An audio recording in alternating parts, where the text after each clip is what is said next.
조선야화를 찾아주셔서 감사합니다. 구독과 좋아요, 알림 설정 부탁드립니다. 오늘도 즐겁고 행복한 시간 되시기 바랍니다. 때는 중종 14년 어느 마을에 태수라는 사냥꾼 청년이 살고 있었습니다. 태수는 노련하고 솜씨 좋은 사냥꾼이어서 종종 마을 사람들의 부탁을 받고 위험한 맹수들도 사냥했습니다. 오늘도 태수는 농부들의 의뢰로 멧돼지를 사냥하기 위해 잠복 중이었습니다. 한 멧돼지 무리가 밤만 되면 산에서 마을로 내려와 감자밭을 파헤쳤거든요. 태수는 땅바닥에 납작 엎드려서 바짝 경계하며 멧돼지를 기다렸습니다. 그렇게 한 시즌이 지났습니다. 발걸음 소리가 들려오자 태수는 화살을 시위에 걸었습니다. 그렇지만 멧돼지라고 치기에는 너무 가볍고 폭이 좁았습니다. 흡사 사람의 발소리였지요. 이 늦은 밤에 사람이 밭에 올 이유가 무엇이 있을까요? 어쩌면 서리꾼일지도 몰랐습니다. 간혹 옆마을에서 밭에 농작물을 서리하기 위해 몰래 숨어 들어오는 경우도 있으니까요. 꼼짝 마시오. 거기서 조금이라도 움직이면 화살이 머리에 박힐 거요. 쏘지 마세요. 저는 이상한 사람이 아니에요. 태수가 경고하자 한 여인이 화들짝 놀라 두 팔을 높게 들어 올렸습니다. 어쩐지 발소리가 가벼운 것이 여자일 것 같았습니다. 그런데 달빛에 드러난 여인을 보자 태수는 두 눈을 의심했습니다. 도저히 이런 시골 총구석에 있을 법한 여인이 아니었기 때문입니다. 마치 달나라에서 지상으로 내려온 선녀처럼 아리따운 처자였습니다. 그럼에도 태수는 활시위를 놓지 않은 채 경계했습니다. 아무리 외면이 아름다울지라도 그 속내가 얼마나 더러울지는 신령님밖에 모를 테니까요. 이 늦은 시각에 밭에서 어슬렁거리면 충분히 이상한 사람이지요. 정체를 밝히시오. 제발 도와주세요. 저는 지금 쫓기고 있습니다. 정체를 밝히라고 했지 변명을 하라고는 하지 않았소. 태수는 눈을 날카롭게 부릅뜨고 말했습니다. 그런데 예민한 태수의 귀에 또 다른 발걸음 소리가 들렸습니다. 이번에는 한 명이 아니라 10명은 남짓했고 무겁고 둔탁한 남자들의 발소리였습니다. 하지만 부산스럽지 않고 일사불란했으며 재빨랐습니다. 그러더니 수풀 속에서 흑두건으로 얼굴을 가린 남자들이 걸어 나왔습니다. 묘자리를 찾아 먼 길을 오셨구려, 연희 소자. 이제 그만 포기하시지요. 더 저항해봐야 소용없소. 흑건을 쓴 남자들이 일제히 검을 뽑아들었습니다. 그 서슬퍼런 기색의 여인은 겁을 집어먹고 뒤로 물러났습니다. 그제야 태수는 여인이 한 말이 거짓이 아니라는 것을 본능적으로 눈치챌 수 있었습니다. 달밤에 여자 꽁문이나 쫓아다니는 것으로 봐서는 정상적인 놈들은 아니구나. 그만둬라. 내 놈 같은 놈이 길차리가 아니다. 허튼 짓 말고 꺼져라. 지금 가면 목숨은 살려주마. 살수들은 으름장을 놓았지만 태수는 눈 하나 깜짝하지 않았습니다. 여인은 불안한 기색으로 태수와 흑건을 쓴 남자들을 번갈아 봤습니다. 그리고 천천히 태수의 등 뒤로 몸을 숨겼습니다. 태수는 화살을 남자들에게 겨눴습니다. 어리석은 선택을 하였구나. 어리석은 선택을 한 것은 내 놈들이다. 태수는 말하는 것과 동시에 활시위를 놓았습니다. 그러자 흑건을 쓴 남자 중 하나가 검으로 날아온 화살을 능숙하게 쳐냈습니다. 일반적인 건달이라고 치기에는 놀라운 기회였지요. 이에 태수도 허리춤에 찬 벌목용 도끼칼을 꺼내 들었습니다. 한밤중 감자밭에서 칼부림이 일어났습니다. 태수의 상대는 10명 남짓한 암살자. 암살자들과 태수의 검이 부딪힐 때마다 섬뜩한 금소금이 울려 퍼졌습니다. 암살자들은 곧바로 끝날 싸움이라고 생각했는데 태수는 공격을 쉽게 허용하지 않았습니다. 태수는 어둠 속에서도 능숙하게 암살자들의 검격을 피하며 위협적으로 도끼칼을 휘둘렀습니다. 암살자들은 당황했습니다. 수적으로 우세였음에도 불구하고 태수에게 생채기만 남길 뿐 결정타를 먹이지 못했기 때문입니다. 오히려 암살자 중 두어 명은 태수의 발길질과 주먹질을 얻어맞고 혼절해버리는 경우도 있었습니다. 그렇지만 다수의 상대를 그것도 누군가를 지키면서 싸우기에는 역부족이었습니다. 태수는 점점 수세에 몰렸습니다. 태수는 애가 타들어갔죠. 큰일이다. 이러다가는 꼼짝없이 비명 행사하겠구나. 그런 태수의 마음을 하늘이 알아주기라도 한 걸까요? 암살자와 검을 맞대어 힘싸움을 하고 있던 차에 수풀 속에서 멧돼지 떼가 튀어나왔습니다. 암살자들은 갑작스러운 상황에 반응을 하지 못했습니다. 이에 태수는 곧바로 여인의 손을 붙잡고 주랭랑을 쳤습니다. 멧돼지들은 튀어나와서 앞길을 가로막는 암살자들 속에서 광분하여 두툼한 어금니를 휘둘렀습니다. 살수들은 튀어나온 멧돼지 떼들을 상대하느라 도망치는 여인과 태수를 뒤쫓지 못했습니다. 태수는 그 사이 여인을 데리고 산속을 쉴 새 없이 달렸습니다. 산은 곧 태수의 안방이나 다름없었습니다. 산에서라면 제 아무리 살수대일지라도 태수를 추적하기 힘들 것입니다. 태수는 살수들을 따돌린 것을 확인하고 흔적을 지우며 여인을 자기가 사는 집으로 데려갔습니다. 도대체 어떻게 된 일이요? 제가 부탁할 때는 들은 척도 안 하시더니 이제야 들어주시는군요. 쓸데없는 신경전은 할 생각이 없어. 말하기 싫으면 여기서 당장 떠나시오. 태수는 눈을 날카롭게 뜨며 쏘아붙였습니다. 여인은 한숨을 내쉬고는 자초지종을 설명했습니다. 여인의 이름은 정연이로 지아비는 살인파 조광조의 열렬한 지지자였죠. 조광조는 학문과 도덕을 중시하여 조선을 개혁하려고 했습니다. 과거 시험의 공정성을 높이고 부패를 없애기 위해 다양한 정책을 중종에게 제시했죠. 하지만 그런 올바른 행동에 반기를 드는 세력이 있기 마련이었죠. 바로 왕실을 지키고 권력을 유지하려고 했던 훈구파였습니다. 훈구파에게 살인파는 눈엣 가시였죠. 훈구파는 조광조가 왕의 권력을 약화시키고 자신의 세력을 키우려 한다고 주장하며 중종에게 압박을 가했습니다. 결국 중종은 조광조를 비롯한 살인파 인사들을 귀양 보내거나 처형하였습니다. 훈구파의 사탕발림에 홀라당 쏘가버리고 만 것이죠. 저희 집안은 결국 훈구파의 핵심 인물인 좌상대감 이도에게 멸문지화를 당했어요. 하룻밤 만에 가족과 식솔이 모두 숙청당하고 말았죠. 저는 사건이 벌어지기 직전에 겨우 빠져나올 수 있었어요. 맙소사, 어째 조정에는 항상 피바람이 부는 거요? 그것이 저희 탓인가요? 저희는 좀 더 올바른 세상을 만들고 싶었을 뿐이에요. 태수는 혀를 차며 고개를 내저었습니다.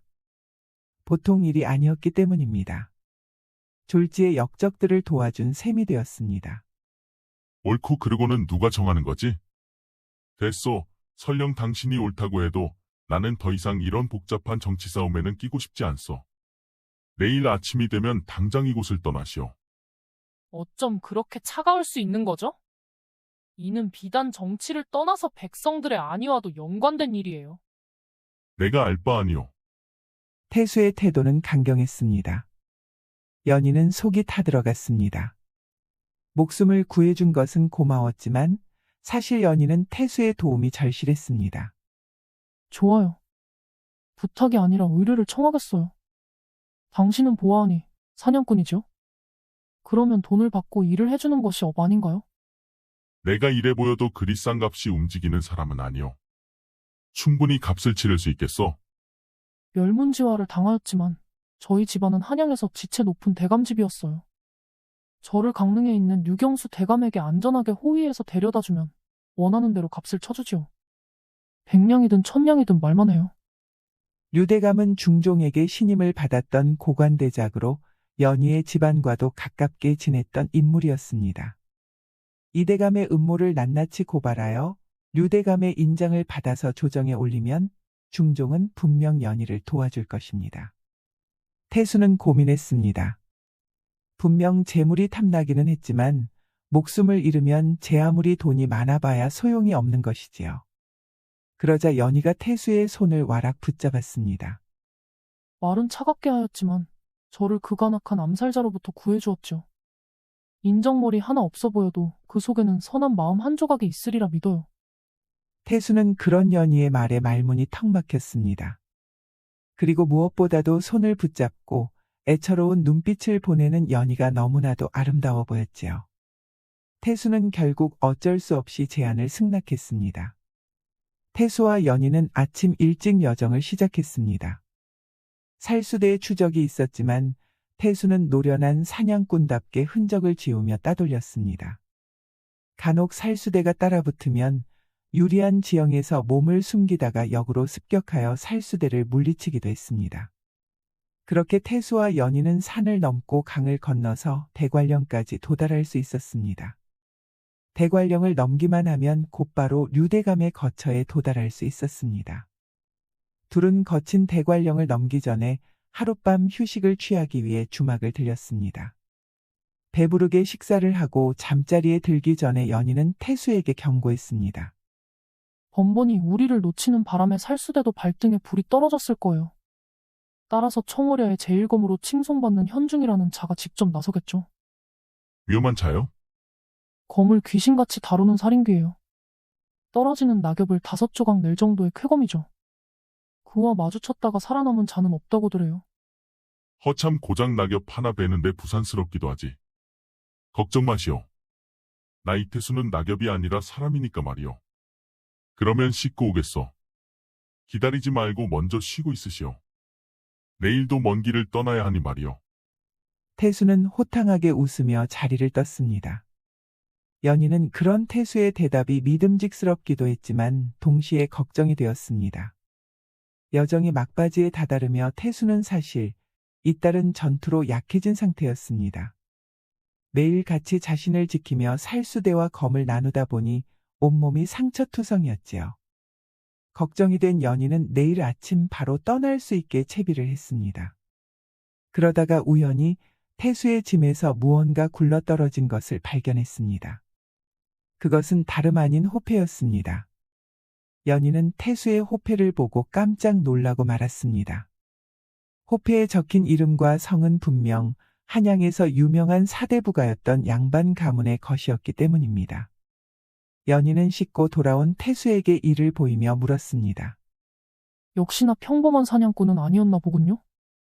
지체 높은 집안의 처자라면서 남의 물건을 멋대로 뒤지는 버릇은 어디서 배운 거요? 죄송해요. 물건을 뒤진 것은 아니고 정리하다 보니 떨어졌어요. 태수는 신경질적으로 연희 손에 든 호패를 낚아챘습니다. 그리고는 호패를 만지작거리더니 한숨을 푹 내쉬었습니다. 미안할 필요 없어. 그저 옛날 일이오. 우리 집안도 당신도 마찬가지로 지체 높은 가문이었지. 그러고 당신처럼 정치 싸움에 휘말려서 결국 멸문당하고 말았어. 단지 의견이 다르다는 이유 하나만으로 말이오. 그래서 이번 일에 끼어들기 싫었던 건가요? 그렇소. 더 이상 고래 싸움에 새우등 터지는 꼴은 당하고 싶지 않소.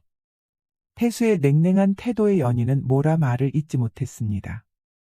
아무리 우연이었다지만 남의 과거를 멋대로 캐물어버리고 말아서 미안한 마음이 들었습니다. 둘은 그렇게 서먹한 분위기에서 잠자리에 누워 눈을 붙였습니다. 태수는 불편한 마음으로 한참 동안 잠자리에서 뒤척였습니다. 그런데 어디선가 맑은 방울 소리가 들렸습니다. 태수는 눈을 번쩍 뜨고 검을 붙잡았습니다. 침입자를 대비하여 태수가 설치한 방울 덫이었기 때문이죠. 태수는 조용히 연희에게 다가가 입을 틀어막았습니다. 연희는 영문을 모르고 버둥거렸지만 태수가 바깥을 향해 손가락으로 가리키자 그 뜻을 이해하였습니다. 한 달여 기간 동안 암살자들의 추적에 시달렸기에 어떤 상황인지 직감하였습니다. 둘은 재빠르게 나갈 채비를 하고 창문으로 주막을 빠져나왔습니다. 그러자 빠져나간 태수와 연희의 방에서 한바탕 소란이 벌어졌습니다. 이에 태수와 연희는 불이 나게 달렸습니다. 뒤늦게 청월야 살수대도 그 뒤를 쫓았습니다. 달도 뜨지 않은 늦은 밤, 태수와 연희는 살수대에게 뒤를 쫓기며 달려야 했습니다.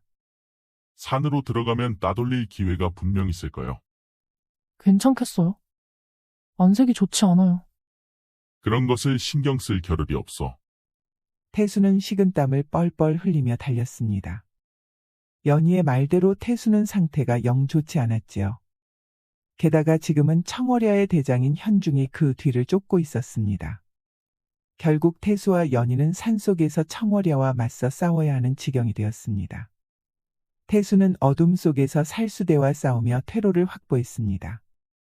그렇지만 하늘도 무심하시지 에서 숲을 빠져나오자 앞에는 까마득한 절벽이 나타난 것입니다.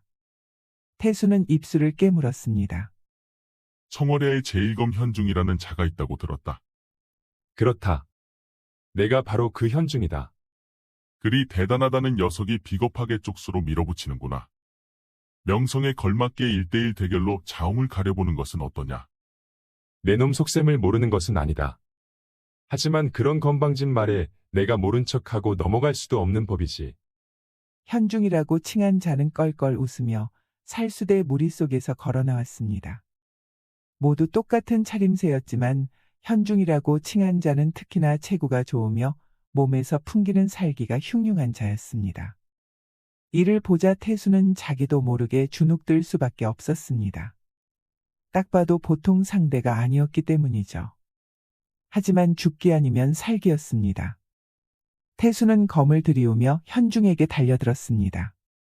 하지만 현중은 연희가 경고한 대로 보통 살수가 아니었습니다. 그의 검은 몰아치는 태풍과도 같았습니다. 휘두를 때마다 번쩍번쩍하는 빛만 간신히 보였습니다. 태수는 숨쉬는 것도 잊은 채 힘겹게 공격을 막아내며 그 틈을 노렸습니다. 그리고 현중이 크게 검을 내려치는 순간 신락 같은 틈이 보였습니다. 태수는 곧바로 뻗은 검을 회수하며 깊게 찔러 넣었습니다. 그러나 이는 현중의 함정이었습니다. 현중은 곧바로 뻗은 검을 부드럽게 비틀어 태수의 검을 내려쳤습니다. 그 순간 태수의 검은 또각하고 반으로 부러지고 말았지요. 그리고 현중은 크게 휘둘러 태수의 몸통을 베었습니다. 태수는 크게 상처 입으며 바닥에 무릎을 꿇고 쓰러졌습니다. 큰 소리 칠 만큼 대단한 실력이긴 하구나. 이 정도까지 합을 나눈 것은 내 녀석이 처음이다. 쓸만한 검을 가지고 있었다면 어쩌면 결과가 달랐을 수도 있겠지. 현중은 혀를 차며 태수의 목에 검을 들이댔습니다. 이제 현중이 가볍게 휘두르기만 하면 태수의 목이 떨어지고 말 것입니다. 그때 연희가 태수를 붙잡고 절벽 뒤로 뛰어내렸습니다. 너무나도 재빠른 행동에 차마 제지할 틈조차 없었지요. 살수대들은 태수와 연희가 떨어진 절벽 아래를 바라보았습니다. 절벽 아래에는 큰 강이 흐르고 있었습니다. 이 정도 높이에서 떨어졌으면 무사하지 못할 것입니다. 아니, 당장 내려가서 시체를 찾아라. 내 두 눈으로 확인하기 전까지는 아직 임무는 끝난 것이 아니다. 현중의 명령에 살수대원들은 빠르게 흩어졌습니다. 그 사이 태수와 연희는 거칠게 흐르는 강에 빠졌습니다. 거친 물살에 정신없이 흘러갔으나 연희는 태수를 필사적으로 움켜쥐고 헤엄쳤습니다. 다행히 하류로 가는 지점에서 겨우 강에서 빠져나올 수 있었지요. 그리고 기절한 태수를 끌어다 동굴 안으로 몸을 숨겼습니다. 태수의 숨은 점점 약해지고 있었습니다. 어깨부터 가슴팍까지 크게 베인 데다 물에 푹 젖은 탓에 몸의 온도가 내려가고 있었기 때문입니다. 연희는 태수의 상처를 지혈하고 약초를 이로 지지겨서 직접 상처에 발랐습니다. 그러나 추적대가 절벽 아래를 수색하고 있을 테니 불을 피울 수도 없는 상황이었습니다. 연희는 얼음장처럼 차가워진 태수의 손을 꼭 잡았습니다. 방법은 하나뿐이었습니다. 직접 살을 맞대어 체온을 올려야 했습니다. 다음 날 정신을 차린 태수는 알몸이 된 연희를 보고 깜짝 놀랐습니다. 하지만 곧 연희가 자신의 목숨을 살리기 위해 창피함을 무릅썼다는 것을 알 수 있었습니다. 정신을 차렸군요. 혹여 영영 눈을 뜨지 못하면 어쩌나 걱정했어요. 당신이 내 목숨을 구했구려. 태수는 그런 연희의 행동에 깊게 감명받았습니다. 또한 연희가 가문의 억울함을 풀기 위해 동분서주하는 것에 부끄러움을 느끼고 있었습니다. 태수는 가문이 멸문당하자 산속에 숨어 이름 없는 사냥꾼으로 살아가기를 택했지만 연희는 용감하게 맞서 싸우고 있었기 때문이죠. 태수는 지금까지 쌀쌀 맞았던 자신의 태도에 진심으로 사과했습니다. 그 덕에 연희와 태수는 한층 더 가까워져서 깊은 속내를 나눴습니다. 냉랭했던 서로의 눈빛은 이제 애틋함을 바뀌어 이내 얼굴이 서서히 가까워졌습니다. 그리고 누가 먼저라 할 거 없이 입술을 겹쳤지요. 동굴 안은 두 사람으로 어느 때보다 더 후끈 달아올랐습니다. 뜨거운 사랑을 나눈 둘은 용기와 힘을 얻어 다시 길을 떠났습니다. 더 이상 지체할 시간이 없었습니다. 한시라도 빨리 강릉의 류경수 대감을 찾아가야 했습니다. 다행히 강이 하류까지 떠밀려온 탓에 류대감이 사는 곳과는 더욱 가까워졌습니다. 덕택에 하룻밤 나절 부지런히 이동하여 무사히 류대감을 찾아갈 수 있었습니다. 연희를 본 류대감은 아주 반갑게 맞이하였습니다. 그리고 진지한 얼굴로 지금까지 있었던 모든 일을 들었습니다. 내가 퇴직하여 유유자적하게 시간을 보내는 동안 큰일이 있었구나. 알겠다. 내 당장 서신을 작성하여 전하에게 보내겠다. 그동안 이곳에서 맘 편히 머물고 있도록 하거라. 감사합니다, 대감. 정말 이 은혜를 어찌 갚아야 할지 모르겠습니다. 그간 고생이 많았다. 곱디 고운 얼굴에 상처가 많구나. 어서 가서 쉬거라. 류대감의 친절한 말에 연희는 고개 숙여 절했습니다. 드디어 모든 것이 해결되기 시작하자 마침내 긴장을 놓을 수 있었습니다. 류대감은 여기까지 연희를 무사히 데려온 태수를 크게 칭찬하였습니다. 그리고 연희와의 계약대로 큰 상을 내렸습니다. 그렇게 모든 것이 마무리되는 듯했습니다. 그날 밤이 오기 전까지는 말이죠. 태수와 연희가 류대감 댁에서 휴식을 취하는 사이 청월야가 류대감 댁을 습격한 것입니다. 완전히 긴장을 풀고 있었던 태수와 연희는 꼼짝없이 청월야의 습격을 당할 수밖에 없었습니다. 한밤중에 들이닥친 검은 복면을 쓴 살수대는 류대감의 식솔들을 무참히 살해했습니다. 이에 맞선 류대감도 결국 청월야의 검을 맞아 바닥에 쓰러졌지요. 결국 연희도 납치되어 끌려갔습니다.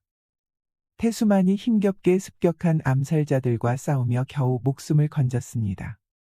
다만 태수는 빠져나가기 전에 숨이 끊어지는 류대감에게 마지막 유언을 들을 수 있었습니다. 이 서신을 반드시 전하에게 전달해주게. 그리고 이 복음도 자네가 가져가게.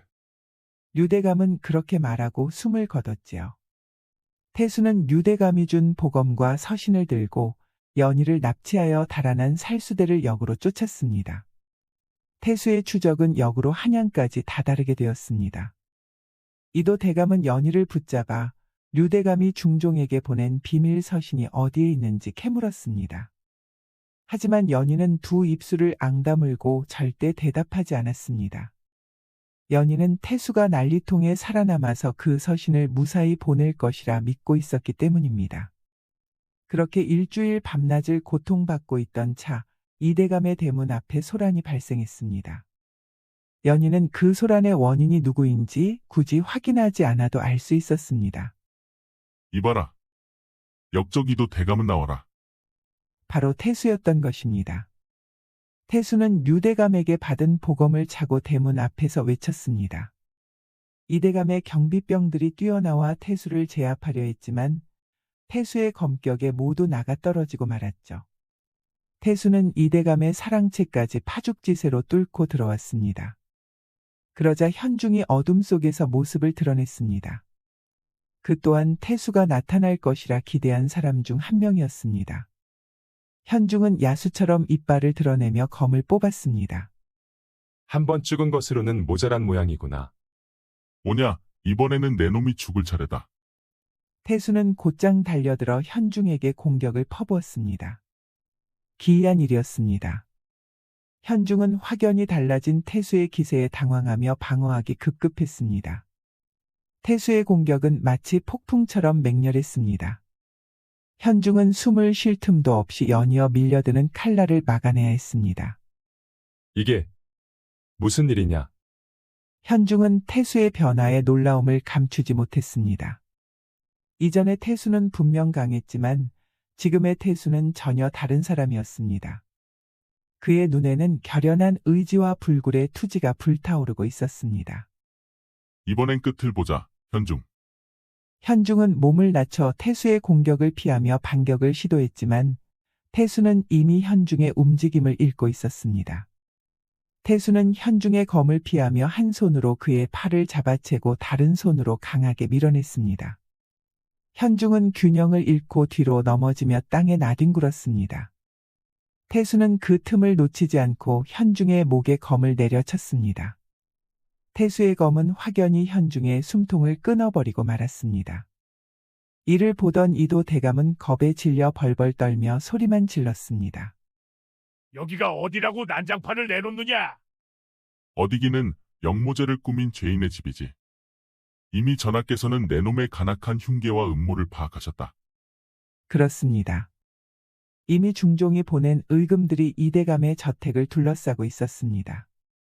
유대감이 보낸 서신을 받아들이고 훈구파의 간악한 음모를 낱낱이 알린 것입니다. 이대감은 그렇게 모든 권력과 재산을 박탈당하고 끌려가고 말았습니다. 연희는 무사히 풀려나며 억울함을 풀 수 있게 되었지요. 태수는 훈구파의 비리를 모두 밝혀낸 공으로 무관직을 하사받게 되었습니다. 그리고 연희와 혼약하여 백년해로를 기약하였지요. 태수는 그 후 무관으로서의 임무를 성실히 수행하며 국가와 백성을 위해 헌신했습니다.